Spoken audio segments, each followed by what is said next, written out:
growing up, I was constantly frustrated by communication breakdowns. It made me anxious and often depressed.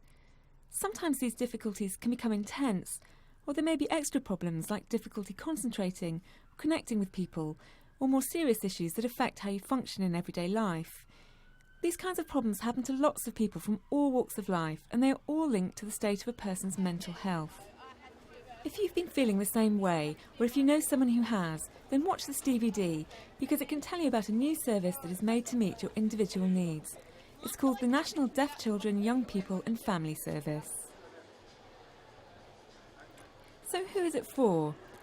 It's for you if you're a deaf child, or a teenager, or maybe you're hearing but have deaf parents. Or perhaps you're a parent of a deaf child. Maybe you provide a service to young deaf people or to their families. In mainstream society, 20% of young people will suffer a mental or emotional problem. But in the deaf community, this figure rises to twice that. Young deaf people have often grown up feeling excluded from mainstream society. Lack of access to information and services in BSL can mean frustration, disempowerment, and can lead to more serious problems affecting their development. The problems can often start at home. I'm deaf. I've got a hearing family. Communication problems made me feel isolated. I just couldn't cope with a deaf child, and communication was such a problem, and I became very depressed because of the frustration. Well, we didn't know what to do with our son, so we were getting desperate. Our daughter was having problems, but finding the service gave me the much-needed different perspective. Often there is nowhere to go for information that's accessible and to talk to people who understand deaf issues. That's why this service provides support in BSL, SSE or English. It can support local services by providing specialist support to those who need it, and it's already helping many youngsters and their families across the country.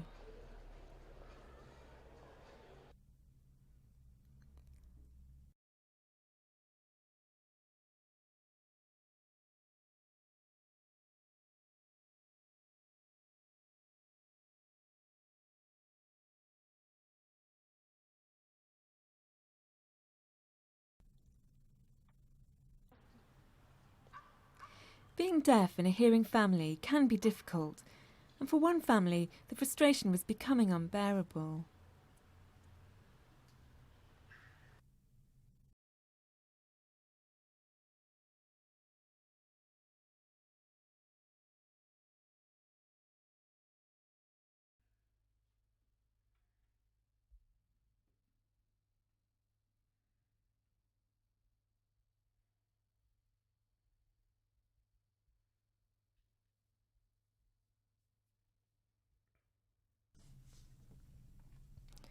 Well, when my dad left, I think that was the start. I was in mainstream school and I only had my mum to talk to at home, and I felt she didn't understand me. She went to school outside of the borough, so it became really difficult for her to make friends locally. That meant like the weekends she was isolated. And sometimes that made her a little bit aggressive, and at one point she became really abusive towards me. We had to call the police.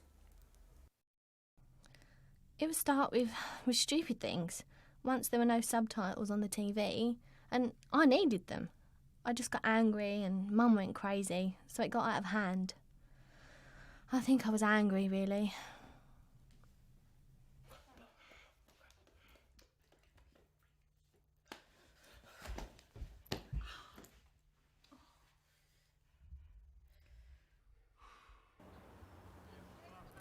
The family contacted the service, and they suggested a unique form of therapy that can really deliver results.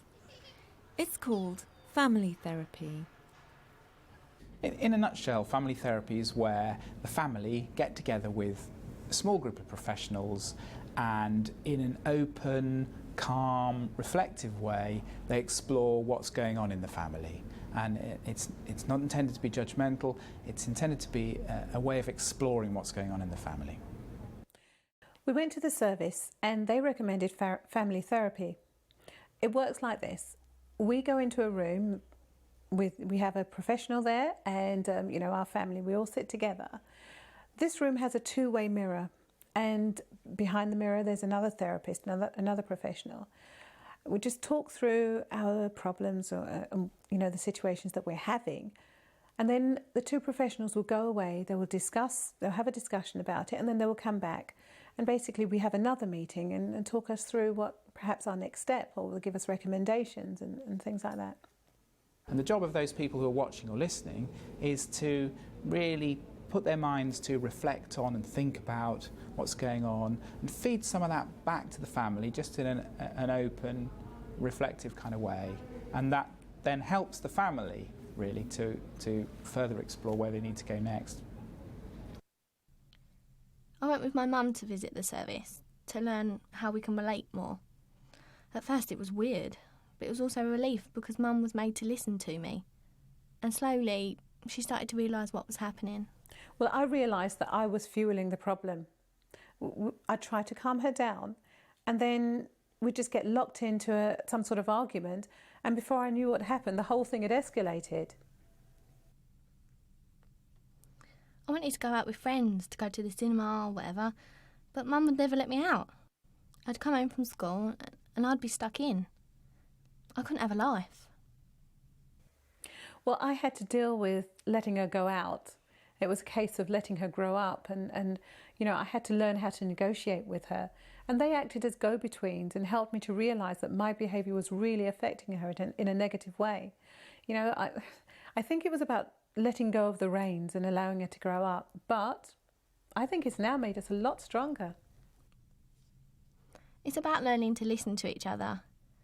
It's not easy, but they made it feel safe to do it. They don't tell you what to do. They just let you work it out for yourself. You have to be committed. It's really helped us, and we've just stopped going after 3 years. I'd recommend it to anyone if you're feeling frustrated or down. Use the service to get the help that's right for you. It's really worth it. I went in arrogantly, thinking that they could just solve the problem. I thought it was all about her and not me. But really, they helped me to realise that it's a case of building a relationship and working together. It's not easy. It's not a quick-fit solution. But they helped me to realise that, we can do this together. I'm really glad we went into family therapy. And, it's like life, really. You get it. You take out what you put in.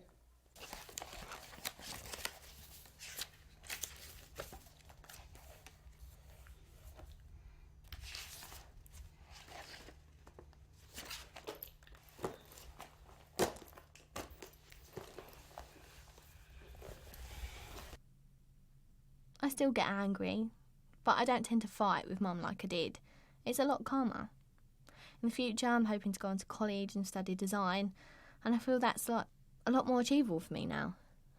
What works for one family doesn't work for another family, and you'd tailor your help, your support, your interventions to the situation and the family. So sometimes it might be individual work with a young person or a parent, sometimes it might be working with the parents, sometimes it might be doing a group with young people, and sometimes it might be family therapy. There are lots of different ways, and you tailor it to the family.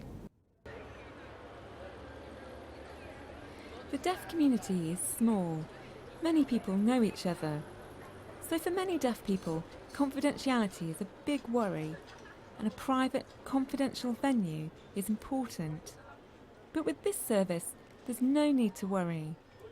It's important to know that as long as there is no risk to yourself or to others, then we will not report what has taken place in meetings. Confidentiality is a very important part of our service. We take it very seriously indeed. We know it's important to the deaf community. We know it's important to any client who's using our service. We take it very seriously. Family life can be hard when you're the only deaf person, but it's hard for hearing parents too, as our next case study shows.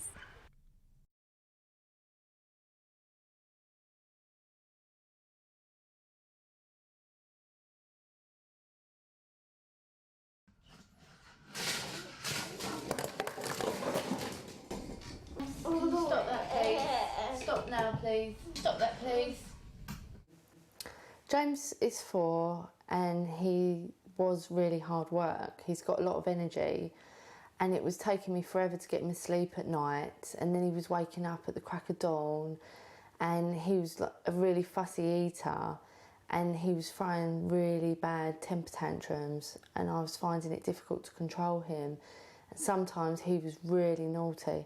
Oh, that's naughty. Come on. Eat your sandwich first, then your apple. Look, sandwich, yeah. Sandwich. I couldn't take him to the supermarket. He was just so badly behaved. He would run away from me, pull things off the shelves, demand sweets, throw temper tantrums, throw himself on the floor, kicking and screaming. It was awful. It was so embarrassing. And then I noticed that when he was playing, he didn't seem to play right. He just kind of lined things up and had some kind of order to everything. And then I thought, well, maybe it could be autism, because I've got a friend whose son has autism. And I read a book about it, and I thought maybe it was possible that he was the same. I didn't understand his behaviour at all. We accepted the referral. We went out and did a communication assessment, which is a key part of what we do. It became clear that James had a very limited vocabulary. I think he only had about 12 signs, which is very limited. I just got really stressed because I felt that I wasn't getting through to him, and I thought he was deliberately choosing to ignore me just to be naughty and to get away with things. And I just found it really stressful, and I couldn't cope and I couldn't control him, and I just couldn't get through to him about his behaviour. There was a lot of stress around, particularly for Mum. James had been diagnosed as deaf. That was a bit of a shock. Well, it was a big shock. At the same time, there were some personal difficulties in her relationship with her husband. There was a lot of stress around. It's not easy having a child who's deaf, and I realised that I'd become depressed and I wasn't putting the correct boundaries in place for James and his behaviour.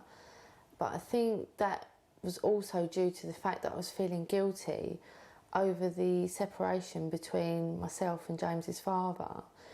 And I think because I had my own problems going on, it wasn't helping me to help the situation with James's behaviour. Our support for Mum, initially at least, was to give her an opportunity to discuss her worries, to discuss the issues that were around for her. I think we also focused on helping her to acknowledge all the positive things she was doing in parenting and to help her to build on those. I realised I wasn't dealing with his behaviour the way I should have been. I was just overlooking it because I was so exhausted. And then when I did try to deal with it, I was just getting angry with him, which wasn't fair. But I've since been taught how to stay calm and be positive about dealing with it. 1, 2, 3, 4. Drums, yeah. Drums. 1, 2, 3. No. No. Well, they helped me with the sleeping routine. Basically, we got into a good routine, which was having a bath, having a snack, then having a story, and then going to bed, which helped him with his sleeping going off. And then I didn't realise that he was unaware of when was the right time to get up and, when was the right time to be sleeping. So I bought him some blackout curtains for his bedroom so that if it was light in the summer, it would create a night atmosphere in his bedroom, and that helped. And then I also bought a night light that came on by timer at 6:30 in the morning, so then he would know when the light came on that it was time to get up, and then it stopped him getting up through the night and causing mayhem, so that really helped.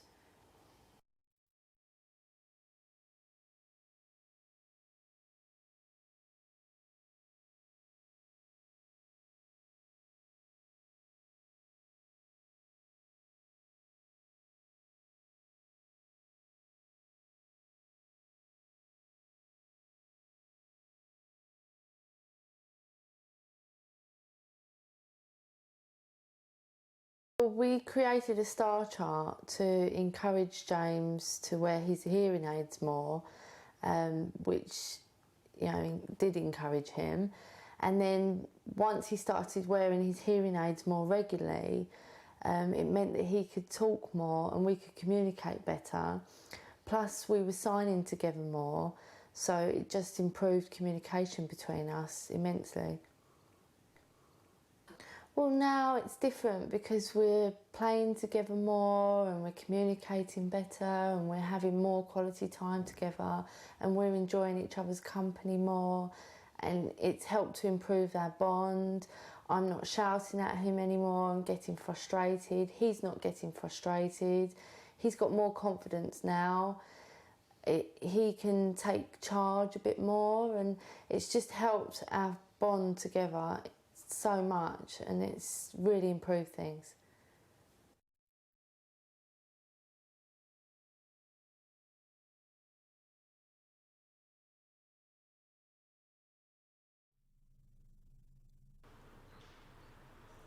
The service has been helping deaf youngsters and their families, but it can also play a role in helping other service providers. Our expertise in families and individuals connected to deafness means we can provide diagnostic support and additional services.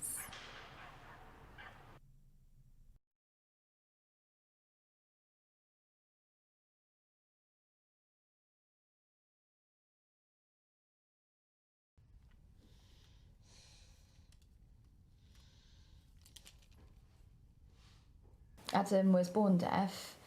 It was a bit of a shock, but we just got on with it. When he was 6, we noticed that he had some communication problems, and he wasn't forming like normal friendships or relationships. He was sort of becoming, you know, like distanced from his brother and his sister as well, and he was withdrawing and isolating himself. After a while, we noticed that he would sort of start to hit out in frustration, and he sort of got confused by things. Well, we couldn't sign because, well, we just didn't have the time, so communication was difficult. Yeah.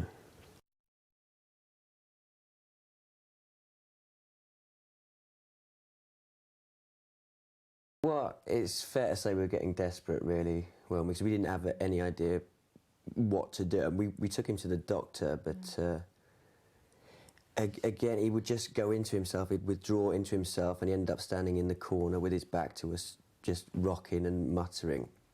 I mean, we did get some support, didn't we? But there weren't any noticeable improvements in his behaviour from that.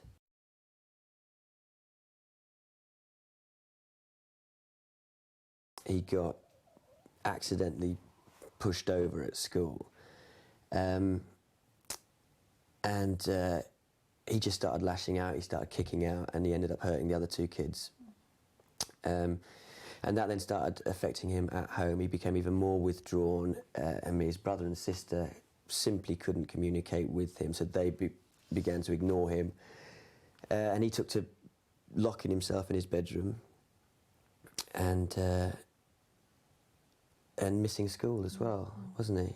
Because he was finding it difficult to communicate with the other kids, and likewise they were finding it difficult to communicate with him, so he actually had no friends. He had an assessment in sign language to assess his emotional understanding, and through the process he was diagnosed with autism. But it wasn't long before, you know, the support that they put in place from the diagnosis wasn't really giving us the results we wanted. So we just, you know, had to think again.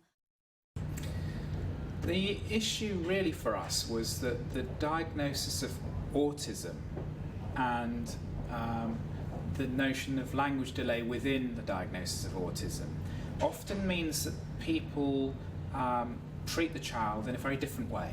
So they have much lower expectations of what's possible. In actual fact, in deafness, because children can't hear for the early part of their lives, communication and language can be delayed, but it's for different reasons other than autism. So we really found that he had high functioning autism. He did have some autism spectrum difficulties, but much more high functioning, and that actually some of his early socio-emotional developmental delay was to do with the deafness, wasn't to do with autism. And that means a different way of treating a different set of expectations for the child. So we were able to have a proper clinical psychology report that gave some key recommendations about how to treat, and how to support him in the classroom. And in actual fact, he was able to communicate a lot more than people felt was initially possible. And that made a big difference to his developmental trajectory. Although not immediate, the results were evident. His improvement at school, for example, he was started to achieve better results in the end, forming connections with the other children as well, which was a breakthrough really for us at that point. And also his relationship with us at home is improving. There's a bond there now that we didn't have before, and we've started to learn sign language as well now, because we realised how important that was for him and for us, the communication through sign language. Where's that little thing? Where? Oh, where are we? Where are you? Where in the world? where? And what's that one? That's upside down. Is it? Yeah. Can. As in I can. It was really, really useful because what they were able to give us were, a pack of tools, as it were, really, to help us structure his life, and therefore, with their help and their support, we could, monitor his development throughout the whole process, which was just really, really useful for us as well as to work with him. I mean, there's still a long way to go. We're not pretending that that's it, and he still has challenging behaviours. But he's making friends. We, as a family, are becoming a stronger unit, and hopefully we can help him to flourish. That one. Sunny. Where's Sunny?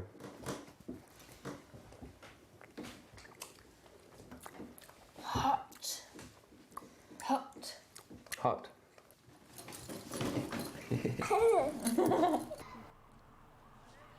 The service also provides an outreach service and will support local CAMHS teams with consultation and training. Often professionals aren't aware that we're here, that there is a service, and sometimes that's very sad, because it means a child may get the right kind of support too late, or later than would have been good. We're very keen to consult with professionals. I think if people aren't sure whether to refer to us, we're very happy to talk to them about it, or just to give them advice if they don't really want to involve us. This service is not just for deaf youngsters. Deaf adults can also benefit, as our next case study shows.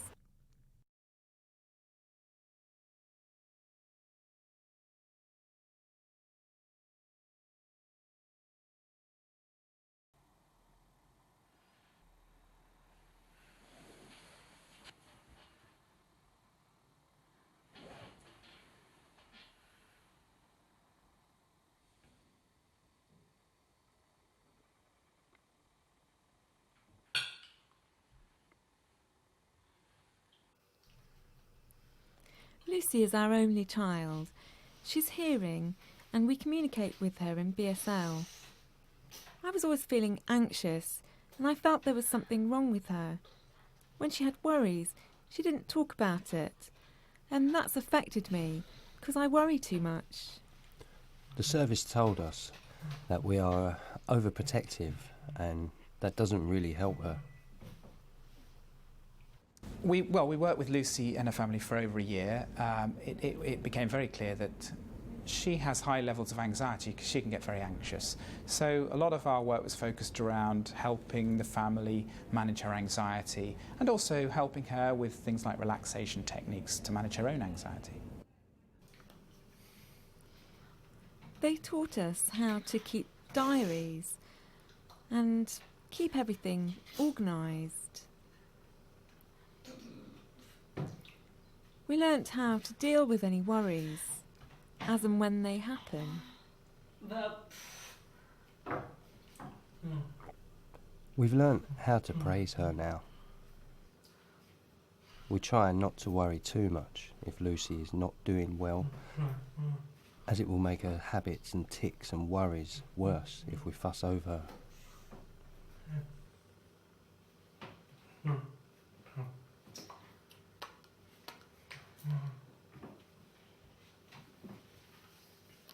We worked with Lucy's parents to enable her to become more independent, so give them the confidence, set up the right kind of processes for that to be able to happen. There's these badges that you get at the brownies, and I've got 3 of them here. And I've got a hostess badge, animals badge, and I've got a speaker badge. And it goes.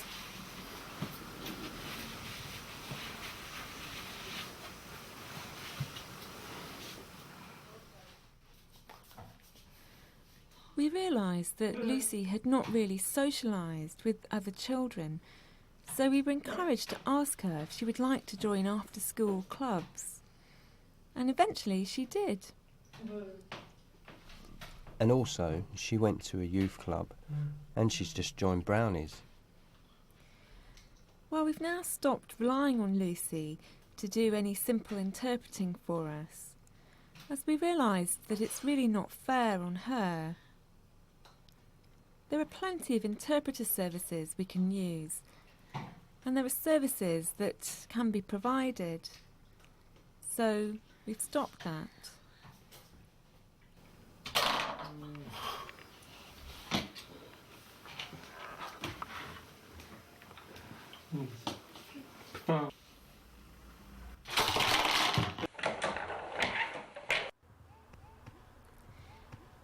To access the service nearest to you, click on the DVD menu to find the addresses. You can make contact in lots of different ways, for example by email, phone, minicom or fax, amongst others.